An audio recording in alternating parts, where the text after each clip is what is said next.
Ek het hierdie week 'n paar gesprekke gehad met vrouens. En my vraag aan hulle was: wat sal jy met 'n ekstra inkomste maak? En meeste van hulle het nie gesê hulle wil 'n groter en 'n beter lewe hê nie. Dit was eintlik baie meer eenvoudiger as dit. Een vrou het gesê sy wens sy kan net haar kinders op vakansie vat sonder om te worry of daar geld daar is. 'n Ander vrou het nou weer vir my gesê sy wens net sy hoef nie meer vir haar kinders nee te sê nie. En dan 'n ander dame het vir my gesê sy wil net vir haar kinders iets lekkers in 'n kosblik kan sit, nie net die normale broodjie nie. En dis wat ek besef het. Jy weet, hulle vra eintlik vir nie meer geld nie. Hulle vra vir meer opsies. Meer keuses om soms te sê, ja, kom ons gaan. Ja, jy kan dit kry. Of om herinneringe saam met hulle gesin te kan bou.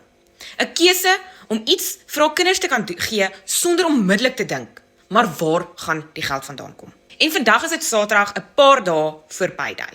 En jy weet klaar hoeveel jou salaris gaan wees wat gaan kom en jy weet klaar waarheen die geld moet gaan. Rekeninge, kos, petrol, skoolfonds. En as jy alles aftrek, bly daar nie veel oor wat jy vir jou gesin wil gee nie. Hier is iets wat ek vir jou vandag wil vra. Hoekom wag jy vir die volgende salaris om jou situasie te verander, as jy weet dit gaan nie?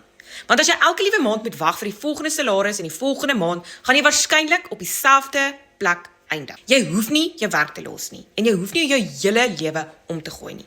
Maar jy kan begin om iets langs dit te bou. 'n Ekstra inkomste, stap vir stap op jou eie tyd, met wat jy nou het. En dit is presies wat ek vandag vir vrouens wys. Hoe hulle 'n aanlyn inkomste langs hulle bestaande lewe kan bou. Met 'n beginner-vriendelike digitale stelsel, wat jou wys wat om te leer, wat om te doen, en presies waar om te begin. Want miskien is jou doel ook om nie 'n groter lewe te hê nie, maar miskien wil jy 'n lewe hê waarin daar meer keuses is. En dit is waar jy nou is. Kom met hieronder vir my begin, en kom ek stuur vir jou die beginpunt, sodat jy vandag kan begin bou aan daai opsies.